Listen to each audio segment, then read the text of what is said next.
studio in El Paso, this is 915 Talk. And now your host. Good afternoon, beautiful citizens of the borderland. This is 915 Talk, and I'm your host, Andy Frecka. Today we are broadcasting from the heart of the world's largest borderplex. We're here at the KELP studio in El Paso, and we have Mac Daddy Del Norte on the board. Mac Daddy, how you doing this afternoon? Hey, I'm doing pretty good, Andy. How about yourself? I'm just going to use one word today. Oh, okay. Let's hear it. I'm doing wonderful. Wow. How is that? Well, it is the most wonderful time of the year. So I myself am doing most wonderful. Oh, okay. You know, we're gathering together for those Yuletide carols. Yes. We had a Christmas party last night. We sang some Christmas carols. We did. Yeah, yes, I know. Yes, it was funny because I thought this was a great idea. I printed up 3 Christmas carols. Joy to the World. Yes. Oh Holy Night. Yes. And what was the third one? Oh, Come All You Faithful. That's right. You were there. And afterwards, someone who was there was like, this is what people did 100 years ago. I don't think it was that long ago. Well, maybe. But I think it had something to do with like singing in a house, not at church. Right. Right. Gathering around in family. And it was a hit. It was a hit singing those Christmas carols, right? It was very nice. It felt very traditional. Yeah. Like classic. Exactly. So Mac Daddy Del Norte, riddle me this. Okay. What is your favorite Christmas movie? Oh, mine? Man, Home Alone. Home Alone. Okay. Yeah, okay. It's the classic. Yeah. So today we do not have Robert Hart of Living Hope Counseling Service with us. Okay. But we have someone here who says that they can decipher your personality. Ooh. Okay. By asking you what your favorite Christmas movie is. Really? Yeah. And he's a special guest. Okay. Yeah. Do you know why he's special? Yes, I do actually, because he is the unique expression of an innocent. Oh, wait a minute. Wait, what is happening? Breaking news, Oh, Andy. breaking news? Yeah. What just happened? Man, we keep on getting interrupted. Oh. Important announcement. You can now feed your mind, feed your soul with the KELP radio app. Listen to your favorite Christian teaching and talk programs on your smartphone from anywhere in the world with the KELP radio app. The KELP radio You can download the app on your App Store now. Oh, in the App Store now. Yes, for free. Oh, wait, what? For free. In the age of subscriptions. Yeah. That eat away at our family's budget. There is one shining beacon on a hill in the middle of a desert island in West Texas. Yes. Offering For free.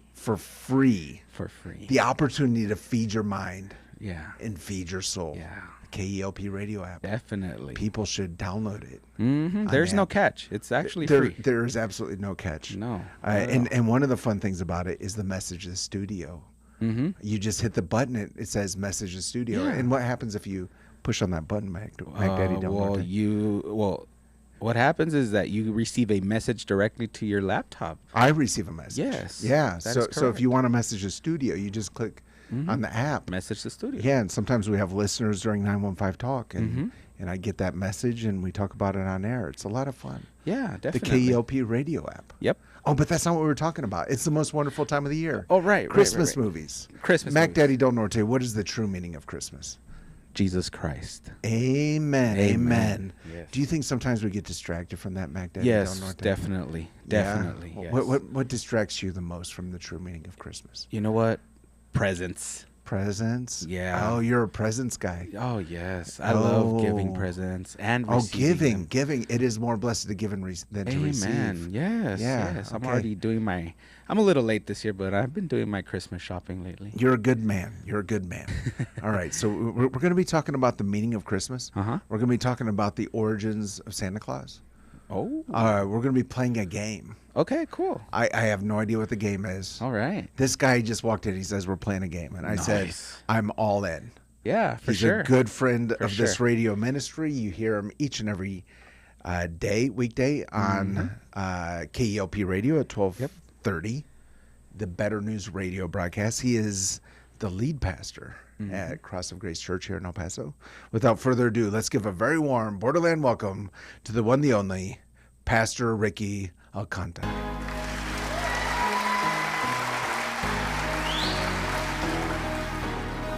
Ricky, welcome back. Oh, man, it's great to be back in the holiday season with you, Andy Frecka. Man, it is the most wonderful time of the year. It is. Although it's got to be real different because you've been here for a few years, but yes, you're used to snowy Christmas. You're used to a white Christmas. I'm used to a Russian Christmas. Yeah, so the Russian Christmas is interesting because it's not on December 25th. It's according to the Eastern Orthodox calendar, January 7th, and the big holiday in Russia is not Christmas. It's New Year's. Oh, New Year's, of course, yeah. That's the big holiday. Okay. And you know what we do on Christmas in Russia? We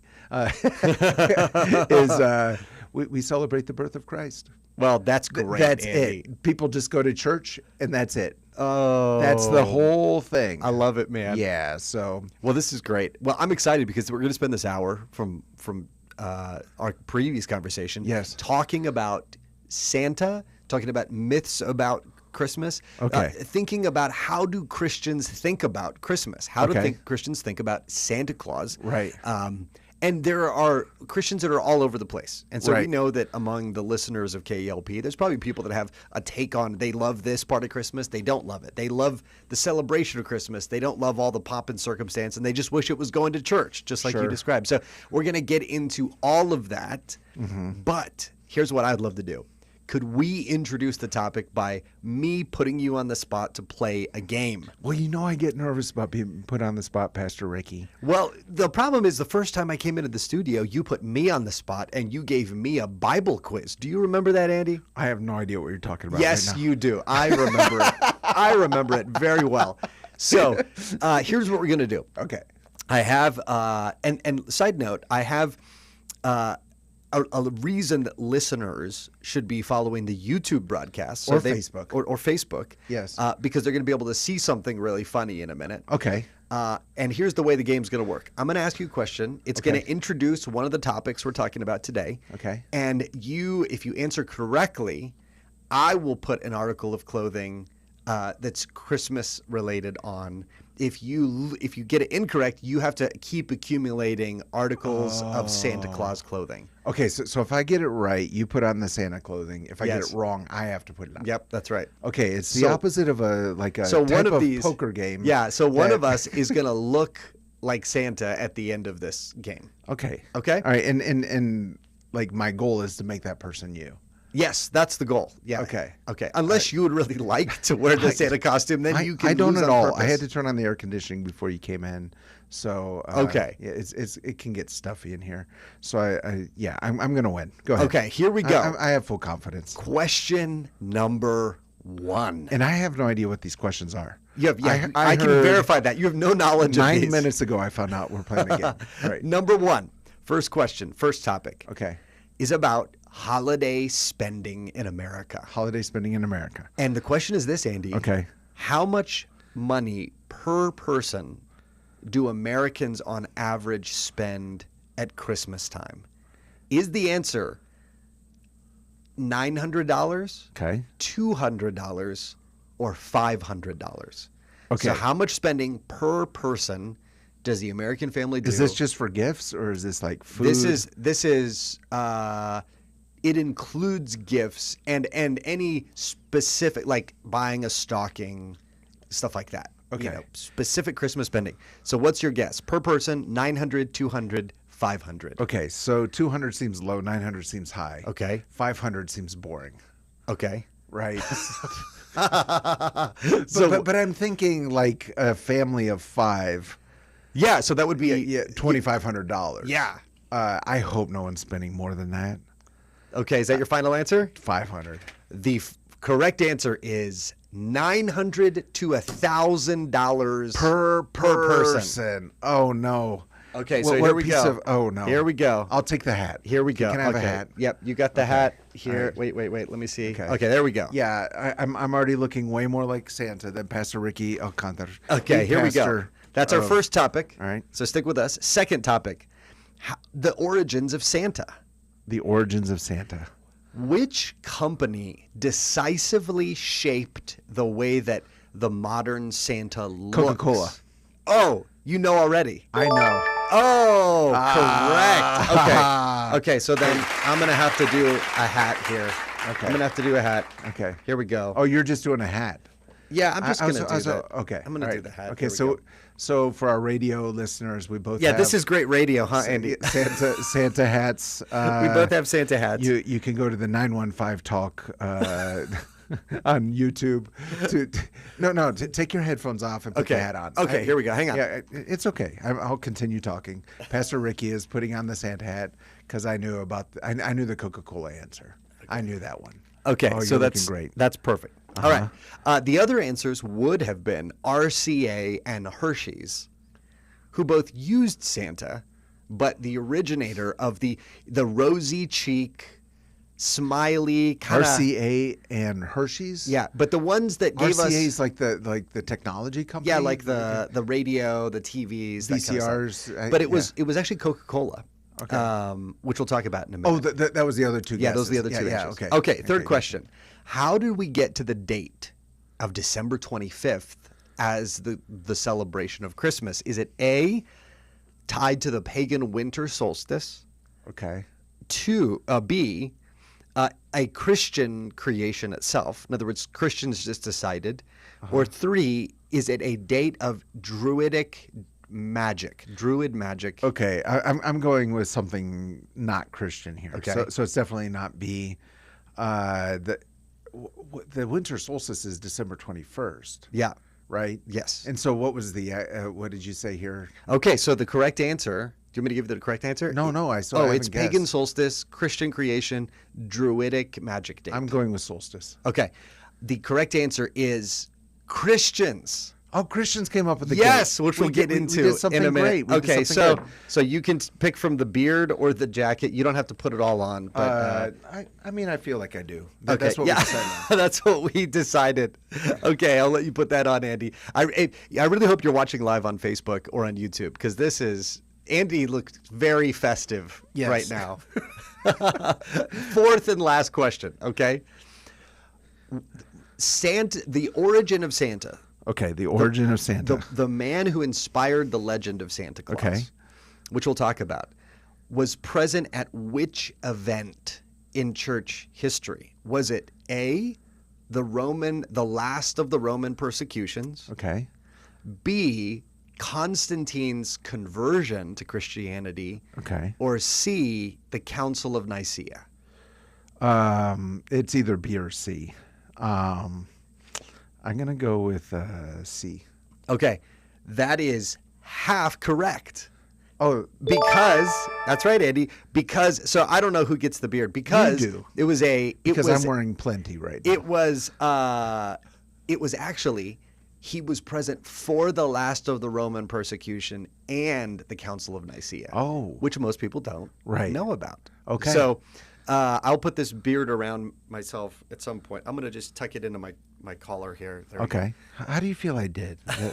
I feel like you did pretty well. Well, Right. I'm wearing a. You're wearing a little bit more than I am of the Santa outfit. But Yes. I love it. So those are our topics today, Andy, that Okay. I'd love to talk to you about. All right. How did you feel about the game? How did you feel you did? It's one of those things. You hear different things, about all of this. Yes. Once a year. Sure. And then you forget about That's it till right. next year. That's right. So hopefully, because your goal, right, is to learn to love our city. Yes. And to learn to love the Lord. Yes. And I would add a third goal, to learn to love the meaning of Christmas and the heart of Christmas. Amen. Okay. So, All right. so here's the first thing I want to talk about that we talked about, holiday spending, right? Holiday spending. Now, Christians tend to have some legitimate concerns about Christmas. Right. Meaning, there's often a feeling that we've lost, in at least in American culture, we've lost the heart of the Christian faith. As being the center of the season of Christmas. However it came about, which we'll talk about in a minute, that we've lost the plot. And I have some stats that I think were really fascinating that I'd love to hear your reaction to. Okay. So, my main concern, if I could be Grinchy, if I could, Can I take off my Santa coat for this part? You I'll can. keep the hat on. you could do that. Whatever makes you feel comfortable, Andy. Is my hat distracting you right now? It's not. No, It's not. I Okay. think it's just. I think it's anything. It's adding to the YouTube and Facebook views that we're getting today. So here is, if I could be Grinchy for a minute. This is the Grinch segment. Okay, the Grinch segment of 915 Talk. My concern as a pastor, and I would say even more as a dad, Okay. and as a human being concerned about myself, is that I do think we need to be very cautious that the season of Christmas is not overtaken by materialism. Sure. And you might think, that'll be a problem for other people, not for me. I'm not materialistic. Right. But listen to these statistics. Okay. Okay. We already went over this. The average U.S. spending is $900 to $1,000 per person in the holiday season. That's insane. 71% of that goes to gifts. 71%. Yeah. So you're spending $500 to $600 per person on all the gifts you're buying. And here's Yeah, what's it's $639 on gifts per person. yes, in America. And here is the really concerning thing to me. Okay. Nearly half of the people buying things in Christmas expect to go into debt. Yeah, well, we recently had True Vice Financial Planning on here. They're friends of the station. They come on every month. We talk about financial planning, and we talked a lot about this. Yeah. They said 75% Okay. of gifts, and the exact Sure. number doesn't matter. Yeah, it's more than half. Yeah, you know? yeah. 75% of Christmas gifts are bought on credit cards. Oh, that I believe for sure, for sure. This is just even out of the credit cards. How many carry that debt beyond a month or two? Oh, sure. That are expecting to take a while to clear. Right. Buy now, pay later. And do you know this? 39% of Americans regret their overspending during the holidays. I don't. So everybody's waking up in January going, wait, I don't what, doubt that 1 second. what did we buy? Well, I was in a sales job for a while, and it was just a well-known fact. You can't sell anything in January. Oh, sure. Everyone's just recovering. Yep. And here's the last statistic. Not only do we spend a lot of money, a lot of things end up in the trash. Uh-huh. And so the statistic that I read is that 25 to 35%, that the trash of an average household increases by 25 to 35% after Christmas. Oh, yeah, and shout out to the collection stations that El Paso has. Yes. The free places you can take your extra garbage. That's right. It's the day after Christmas. There's like a light out in front of these places. So I share all that to basically say, hey guys, look, whether or not you think, let's think to ourselves, the problem with celebrating Christmas isn't just the people out there in America. It's probably much closer to home. Sure. We all face the temptation to allow the center of our Christmas celebrations to become materialistic and not Christ focused. Right. And I think that's very easy. Sure. We get caught up in it. Look, as a dad of 3 kids, age 6 to 13, the toy catalogs I think started coming first week of October. Sure. And they just keep coming. Yeah. And what's funny is I find myself, like if I'm online, I'm seeing things, and it's so easy for my heart to get drawn toward these other things. Right. And here's the other thing that I think I want to be clear about. A lot of our Christmas celebrations are more driven by advertising and companies that are just trying to sell us stuff than we think. For example, the Coca-Cola thing. Right. So tell us about that, Andy. Do you know anything about the origins of Coca-Cola? So I'm just this is not something to be quoted on. What I understand is Coca-Cola had to figure out a way to get people to buy cold drinks in the winter. That's correct. Yeah. And That's exactly correct. Yeah, go ahead. No, that's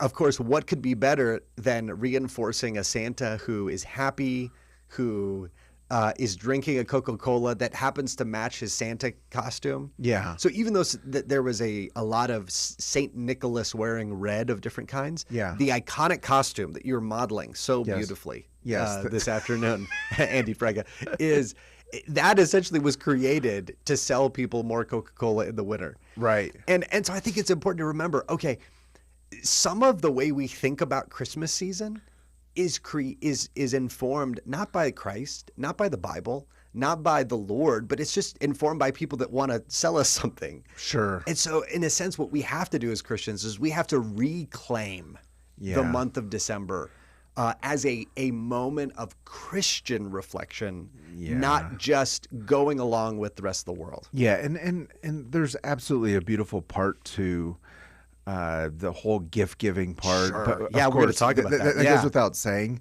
but just slowing down for a moment. Yep. And your kids should know they love you, that you love them, even if you don't give them everything they're hoping for. That's right. That's right. So, and as a way of trying to reclaim, in a sense, the Christmas season for Christ in our hearts, I'm not even talking about our culture. Obviously, there's a bunch of things we could talk about culturally, but I'm talking about in our own hearts, in our own families. How do we make sure we reclaim the season for us? Right.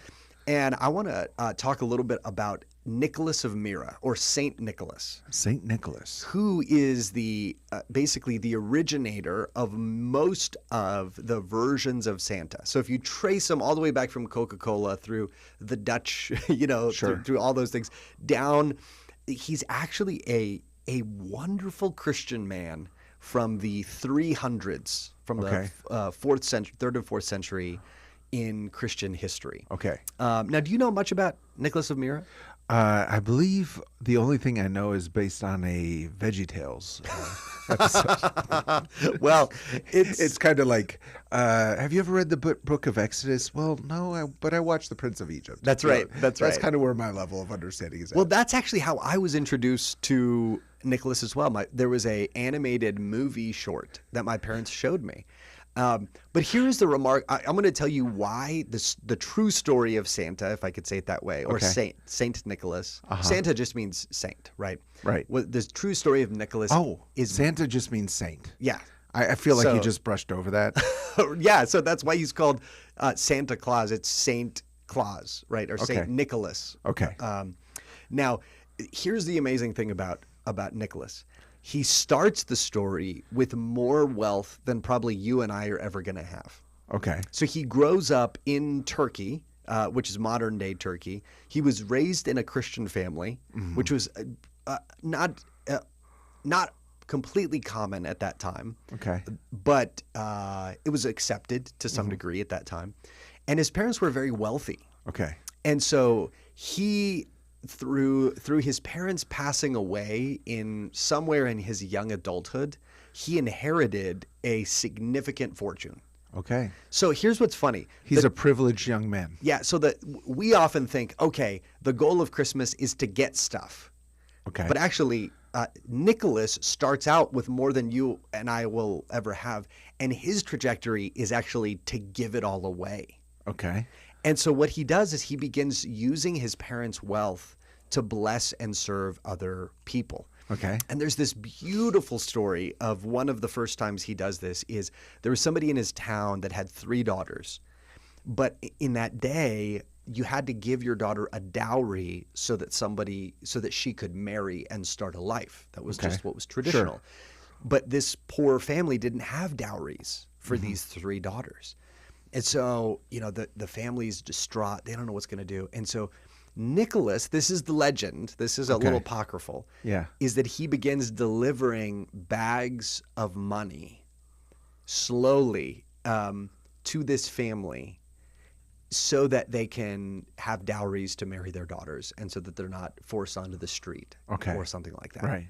And bags of money. Yeah. And so this is not, we don't know exactly, but the legend is. It's very generous. It's not very thoughtful. Just money. It's like gift cards. It's a gift card. Yeah. Well, and the that's how we get the stocking tradition by most accounts. Okay. Is that there's, because we don't know if it was a sack or a article of clothing that was kind of closed up. Sure. But it was somehow delivered. Okay. And Nicholas, this is what's beautiful about it. Nicholas did not want this family to know that it was him giving the money. If you tell me that he dropped him down the chimney, No, I don't think they listen. This isn't Dickens, England. This is Turkey, Andy. Okay, remember we're in Turkey in the 300s. in the 300s, Okay. or late 200s, but here's what's beautiful: this man who has all this wealth decides to use it to bless others and doesn't even want recognition or credit. Right. And so I think in this way, Nicholas of Myra is this great reorienting for all of us. Yeah. As this brother in Christ who, the guy that we're celebrating, the opposite way you want to celebrate Nicholas is by going, yes, I can't wait to get more stuff. Right. Because Nicholas would be going, no, that's the opposite of what I did. Sure. I wanted to give what I had. Yeah. Without recognition and without anything back. Right. And so he didn't spend Christmas, if I could say it that way, quote unquote. He didn't spend his time thinking about Christ, thinking, I wonder what I get to unwrap. He was thinking, what can I give? And so he began to give these gifts. And then eventually he became a bishop as a young man, probably in his 30s, of this city of Myra. And here's the other thing. We often associate, I don't know about you, but I want a Christmas with no conflict, no pain, no discomfort. I get annoyed if something goes wrong in my Christmas celebration. Right. If the turkey's burned, if Yeah. my favorite movie my family doesn't want to watch, right? Yeah. But you know how Nicholas spent many winters actually in prison? Okay. Because he was around. That escalated quickly. Yeah, that's right. He was around for the last gasps of Roman persecution. Okay. So he was it was funny, he was one of those guys that goes from huge wealth, not just to poverty, but further than poverty, to prison. And then eventually, when there's this edict that lifts the persecution of Christians by Constantine, he is freed and then goes back to rebuild the church. Okay. So let that be a lesson to all of us if we're going to complain about our lukewarm cider or whatever. Sure. All right, so he went to prison for his faith. Yes, he it's did. that simple. Yep, he did. And he was wealthy. He couldn't get out of it because of his wealth. It was because of his faith. Yeah, he was a bishop, so he was a very public target, Yeah. and he done all these things. And there's we could tell stories all day of legendary things that he did to serve people or to help people. He was famous for giving gifts. He was famous for advocating for people who were poor and who were impoverished and helping them. But his story has a surprise connection to a big event in church history. Okay, a surprise event in church history. On that cliffhanger, Yes. on that cliffhanger, I want to remind everyone that we're today with Pastor Ricky Alcantar. He's of Cross of Grace Church here in El Paso. He's also the Better News radio broadcast each and every weekday at 12:30 p.m. We're going to, on that cliffhanger, we're going to hear, though, from Charlie One. Charlie One, what do you hear? What do you see on the roads this afternoon? Andy, quite a few trouble spots, and mostly all on the west side. I'll go to that. Southern Park and Mesa, we have an injury crash, a very busy intersection here, Southern Park and Mesa. This one just happened, wreck at Balboa and Fiesta on the west side, and PD went to that. They're not even there yet, Balboa and Fiesta. But you're bumper to bumper, two places here. First of all, I-10 East at the Travel Information Center area of Anthony. With the left lane taken away, I see nothing but bumper to bumper right there at I-10 East at the Travel Information Center. Also, on the west side, I-10 West at Trans Mountain, that affects right lane taken away, exit taken away. We have the backup there on I-10 West coming back all the way back to Red. So from Red up to about all the way to the Travel Information Center, all the way to Trans Mountain. In fact, the westbound lanes is just heavy traffic. You're again here on the west side, Red up to about that Trans Mountain. Again here, nothing but bumper to bumper traffic right there. So it's quite on the west side, not pleasant there, Andy. Back to you. Charlie One, today we're with Pastor Ricky Alcantar. He's of Cross of Grace Fellowship here in El Paso, and we're talking about St. Nicholas. St. Nicholas. We're talking about the true meaning of Christmas. We're talking about how the average American family spends $900 per person throughout the Christmas season. Wow. It's just this overspending epidemic that this nation has just fallen into. But there's one thing that we could spend money on that would be a very reasonable investment, and that would be a bowl of menudo. Where would you recommend folks go for that most borderland-centric dish?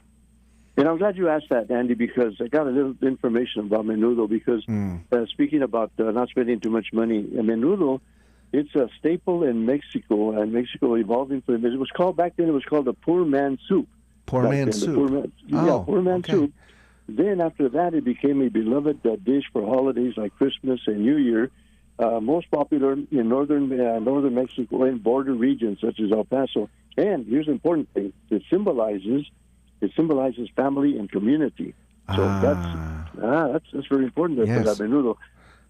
And where can you find it? Mi Pueblito Cafe, 3120 Traywood. Delicious menudo there, 3120 Traywood, Mi Pueblito Cafe. Menudo every day. Thank you, Charlie One. We'll talk soon. You bet. And we're back with Pastor Ricky. We're talking about the true meaning of Christmas. We're talking about St. Nicholas, and we were left with a cliffhanger.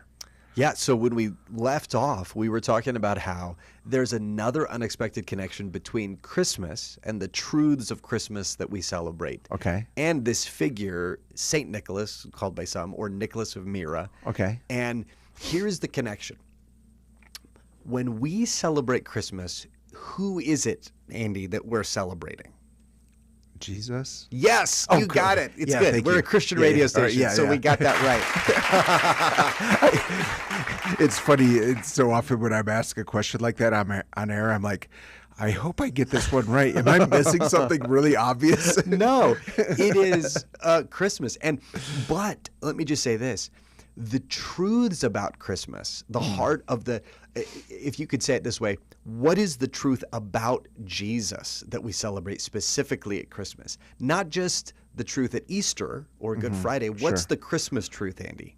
The Word became a person and lived among us. That's right.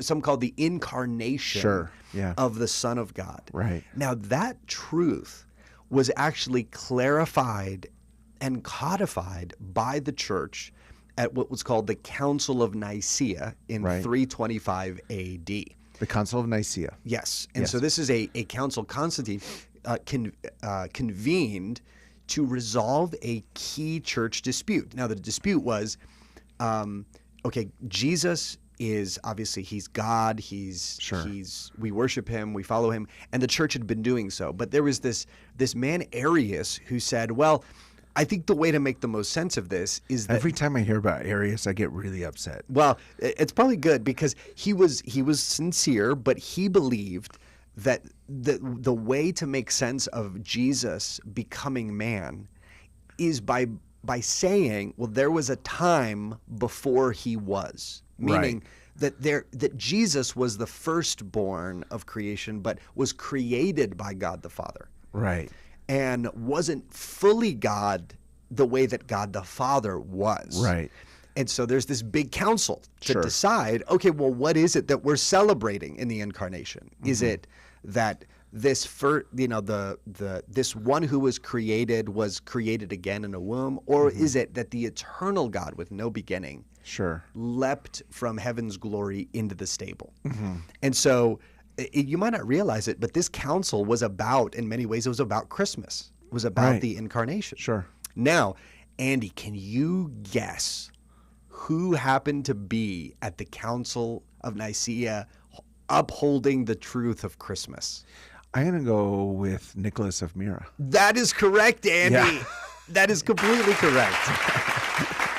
I'm following the plot. I'm That's very proud of myself. So here's what's really cool. So not only does Nicholas of Myra inspire this gift giving and this generosity and this, hey, I'm going to use my wealth to serve others, but he also is one of probably the votes at this council upholding the truth that the eternal, uncreated Son of God was the one who came as man. Right. Which, when you understand that, it makes Christmas all the more beautiful. Sure. It wasn't just that he was a powerful person that came down to earth into the manger. Yeah. He was God himself, the one who spoke the mountains. And when we talk about Nicholas, he was definitely a benevolent philanthropist, a generous man.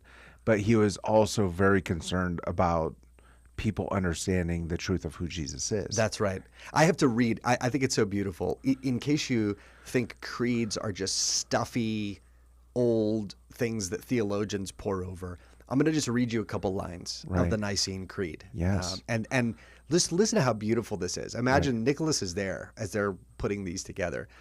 Here's what it says about Christ. We believe in one Lord Jesus Christ, the only begotten Son of God, begotten of his Father before all worlds, God of God, light of light, very God of very God, begotten, not made, being of one substance with the Father, by whom all things were made, who for us men and for our salvation came down from heaven and was made man. Yeah. I mean, it's beautiful. Yes. It's beautiful that the Lord would do that.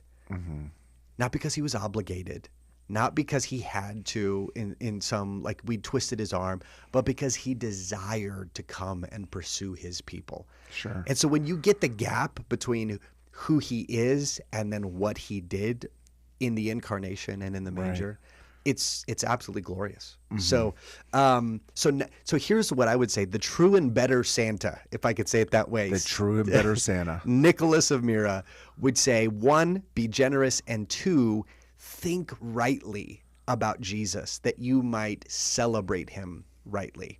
Now, there's a fun story though. Okay, this is an apocryphal story. We don't know if this happened. Okay. But it does seem that Nicholas was had a bit of a fiery personality. Oh, Okay. He wasn't as jolly Yes. as Coca-Cola would make him out to be. Nope, he wasn't just drinking Coca-Cola. So there's actually another story unrelated that he knew some injustice was happening, and he storms into the proceedings and demands that they stop, and then drags the guy that was at fault and corrupt in front of the court. It feels like we need to buy Nicholas of Myra what would Jesus do bracelet. And so he's like, hey man, let's do this. So here's the legend. Nobody knows if this is true, Okay. but we do know he was there, and we Okay. do know that he advocated for the Nicene Creed. Sure. But the apocryphal story is that he got so angry as Arius was presenting his view of Jesus that Nicholas rose up and either attempted to or did strike him, like hit him in the council. Now, we don't know if that's true or not. Right. But we do know he had a fiery personality. I like this console to work on church unity, and you have Santa Claus punching someone. That's so. Did I connect all this right? Yep, you did. So, just if you want to celebrate a true Christmas, Yeah. you gotta stand up for the truth of the Word of God, and maybe take a couple swings if really called for. No, I'm just kidding. Please don't do that at home. Yeah. Or at church. Yeah, please don't do that at church either. Yeah. But I do love the idea that to celebrate Christmas as in the spirit of Nicholas of Myra, you're generous and you care about the truth. Because I think that's the other thing that American Christianity and American culture have gotten divorced from, is we celebrate the season.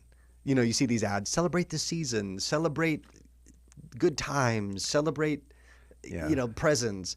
But if we're Christians, we're saying no. But first and foremost, we're celebrating Christ, Right. and the truth of who He is and why He came and what He did. Yeah, I have to tell my little Santa Claus story. Please. From when I was in the first grade, growing up in a conservative Christian family in small town Ohio with no television. And in the first grade, my mom sat down with me and she said, I'm going to tell you something. And you can't tell any of the other kids at school. Because, basically, I don't want their parents getting mad at me. But I'm always going to tell you the truth because I want you to believe me when I tell you the truth about Jesus. Okay. So what'd she say? Santa isn't real. Oh my goodness. What if there's kids listening on the radio right now? No, I should have done a disclaimer first. No, I mean, and I think that's right. That's what we did with our kids. Yeah. It was just so funny. I went to school the next day with the burden of truth on my shoulders, determined not to tell anyone. Oh my goodness. Well, but in some ways, in some ways, if I could spiritualize your story, Yes. if we as Christians know the real meaning of Christmas, Sure. we do know something not everybody else knows. Right. Meaning that it's almost like we have this secret of like, we know what this is about. We know why it's powerful. Sure. We know what this is for. So now here's what we could do, Andy. We can either go through some common questions Christians have about the Christmas season, like how did we get the date and what Sure. about the Christmas tree? Or I can give some pastoral do's and don'ts as a pastor encouraging Christians this man. season. So, or we could do both. What it's your radio station, and you're wearing the Santa hat. Yes, I am. I did take off the Santa jacket. It was just getting too stuffy. Oh man. Well, let's just get started with do's and don'ts. Okay, great. Let's start off with that one. All right. Well, here is what I've realized as a dad of 3 kids celebrating Christmas. Sure. I was faced for the first time a few years ago with going, how do we celebrate Christmas in a way that honors Christ and doesn't lose that? And so I came up with a handful of do's and don'ts that I will share in the hopes that it might serve people. Okay. All right. So these are kind of in pairs. The first don't and the first do. So I'll say it, don't do this, do this, right? Don't have an accidental Christmas. An accidental Christmas. Now, do you know what I mean by that, Andy? I think you're saying plan it out. Yes. Okay. Don't have an accidental Christmas, because what happens sometimes, there's maybe if your calendar is like ours, there's school events to be at. Sure. There's galas, for fundraisers. There's family things. Sure. There's It's the most wonderful time of the year. It's also really busy. It's also very busy. And it's very easy to just kind of move from thing to thing to thing without pausing and going, wait a second. What do I want December to be? How do I want to approach this season? And it might mean saying, hey, we can't make it to that holiday party. We need some time as a family, Or it might mean, Are you hey, suggesting that we don't have to accept every invitation we that's receive? right. I don't think you should. I think you should plan for rest. It feels like you're being the Grinch again. God? Well, no. I'm actually being Santa giving rest out because because biblical rest, right, Yes. is not just vegging out watching Netflix or TV or something. Right. It's soul rest. Yeah. It's spending time with our families or with our spouse or even look, it is not selfish to take an evening and read through the Christmas story together as a family or as a couple, Right. So don't have an accidental Christmas where you just bounce from activity to activity. And I would say this, in all your planning, here's one do. Do whatever you need to make Jesus the high point of Christmas. Okay. And what I mean by that is we realized a number of years ago that for our kids, naturally, and even, let's just be honest, for us as well, opening the presents feels like the high point of Christmas. Right. Getting the Lego or, the Transformer feels like the high point of Christmas. And we realized we have to intentionally fight and plan to make Jesus the high point of Christmas. Right. So what would be some examples of how to make that happen? So I would encourage a couple things. I'm a big fan of Christmas Eve services, and I know a number of churches do them around the town. Not every church does, but like we're doing one on the 23rd and the 24th. Okay. Because McGilligan Canyon? What No, are we not doing? this time at McGilligan Canyon. This is just normal. But there's a number of great churches doing these services. And I found it so helpful to almost put that on my calendar to make myself take a moment of worship and reflection. Sure. Now, you can do that at home. Like if your church doesn't have a Christmas service, so you can't make it. But you Or can you could go to Cross of Grace if your you church can doesn't do it. insert a reflection, a time to think about the Lord. Right. And then here's my other encouragement: Christmas morning, or whenever it is that you open presents. What I would encourage is make sure there is a Christ moment that feels as exciting, if not more exciting, than just the presents. Right. So for our family, we have a giant Bible. Like we have an illustrated Bible that I don't know where we got years ago that's got these big illustrations. And for whatever reason, when our kids were small, knowing we're going to get the big Bible out. And I mean, it's like, it's probably 2 feet, 3 feet tall. It's just a giant Bible. Wow. So we get it out and we read the Christmas story from the book of Luke. And we talk about it and we say a prayer for the day. And it's, we do a couple of things. We might light a candle to represent the light of the world. And so we make sure that is present. Right. Whatever else we do that day, which is great. But we want to make Jesus the high point of Christmas. Right. I think talking about Christmas Eve service is important. I think that's a key. I feel like it is hard to really make that Christmas morning. We do exactly what you do, or not exactly, but something similar. Sure. We read Luke chapter 2. We do Advent in our family, and so this is like the final candle. Oh yeah. And I should have mentioned that we do that as well. I think we've been doing a countdown, right? Where we've got a great devotional, right? That gives a kid's lesson every day. Here's all the gifts God gives, and the best gift is still coming. Right. So yeah, great. Yeah, and I guess and please speak into this, but I feel as a father, as someone who is absolutely on board with everything you're saying, Christmas Eve is a great thing to focus on. Because there's no competition. That's true. Yeah. And Christmas morning, do all that stuff. Have fun with it. That's right. And then be okay with opening up the presents. But Christmas Eve is such a great time, and it's great if your church is doing a special service. Be a part of that, and make it where that's a special time for the family. Yeah, and it's in some Hispanic families, the big family get together is Christmas Eve. I used to do that with my Nana's family from New Mexico, and so finding a time, if I could say it that way, on Christmas Eve or Christmas, somewhere there, that you really put the spotlight on Jesus. Yeah. And I think Nicholas Amira would give you a thumbs up if you're able to do that. And hopefully he wouldn't punch you in the face That's like right. he did Arius back in that Council of Nicaea. Oh, man. Okay, so that's my It wasn't first. very Nicaea of him. Oh, I see what you did there. Yeah. That's why you're radio I can't believe I hosting. just did that on radio. I have. Now, second do and don't, okay? Yeah. I would say this. Don't have a pagan Christmas. And what I mean by that is don't have, by pagan, I mean non-Christian Christmas. Okay. And what I mean by that is don't allow yourself to get pulled into the materialism of the world around you. Sure. In a way that becomes the thing you're the most excited about. And I think it's easy for us. Look, let's be honest. Sometimes we know we've got a gift coming that we talk to our spouse about. We know it's on the way, and you're thinking, can't wait, Or even we fall into all of the activities as being the point. Walking around San Jacinto at night and having the churro and the hot chocolate like we did, a week ago. It can be easy for those things to sort of take over. So the do is this. Do, though, make Christmas magical.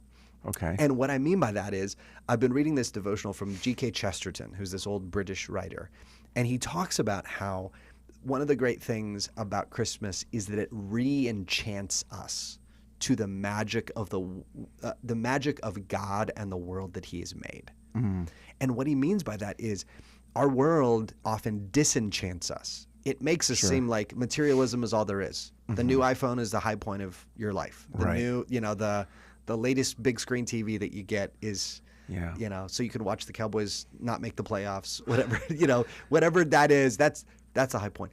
And Chesterton dealt with that even 100 years ago. Right. And what he says is, no, Christmas should be magical because as we see the gifts, we see the giver.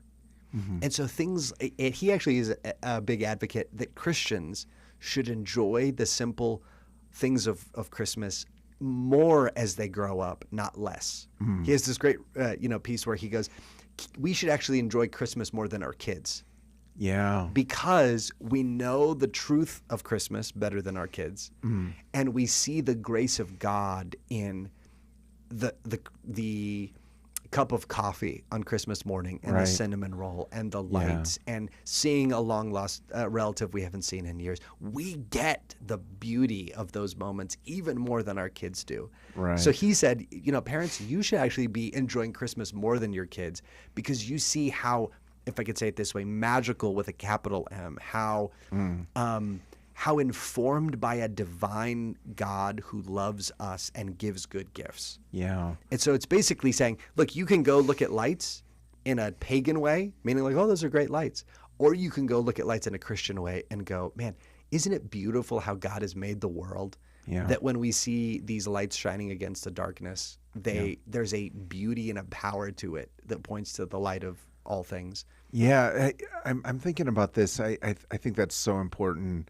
This idea that you enjoy Christmas more than your kids because you understand the meaning of it better, hopefully. Yeah. So I think it would be helpful as a parent to be thinking about, what do I want to see in Christmas? How do I want to honor Christ? That's right. Because I think so much of the conversation can be, how can we make this a great Christmas for the kids? Right.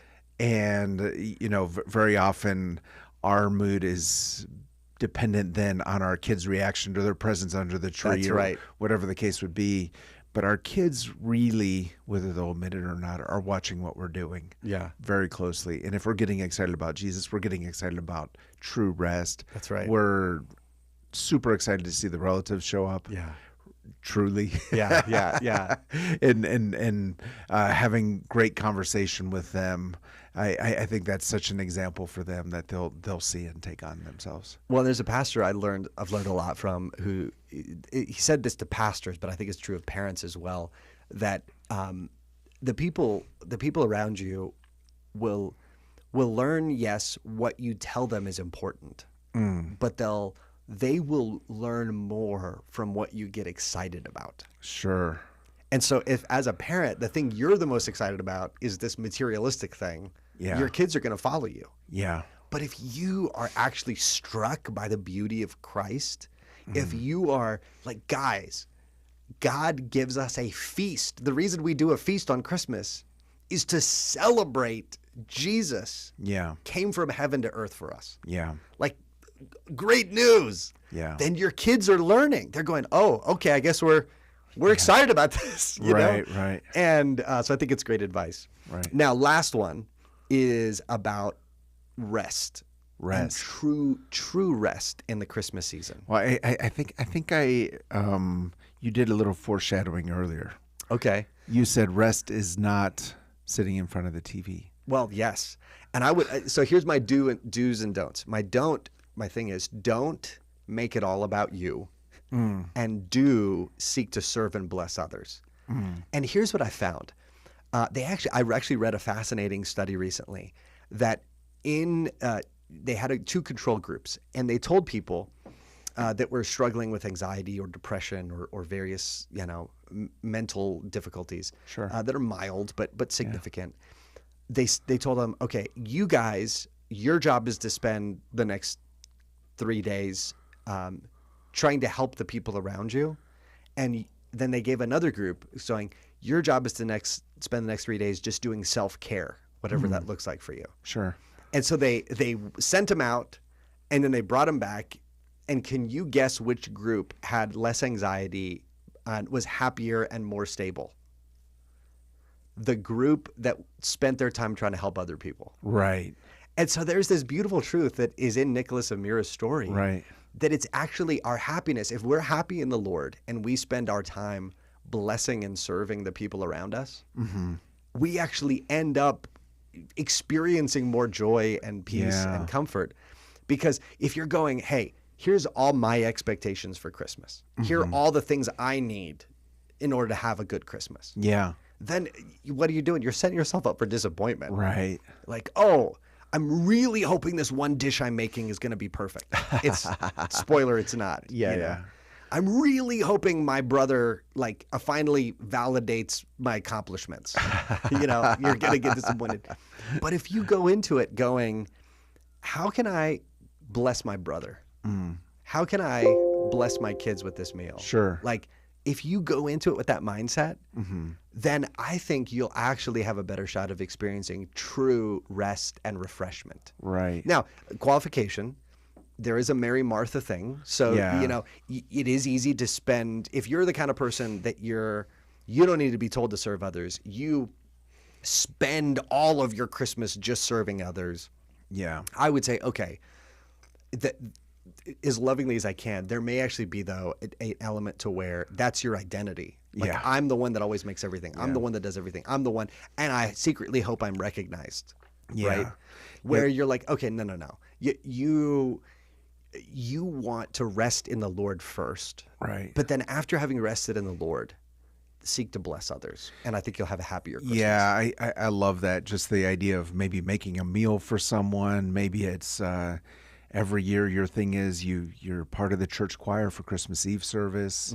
That's how you're giving. You know, we had recently Salvation Army, and they were talking about being the bell ringers with the kettles in front of the stores.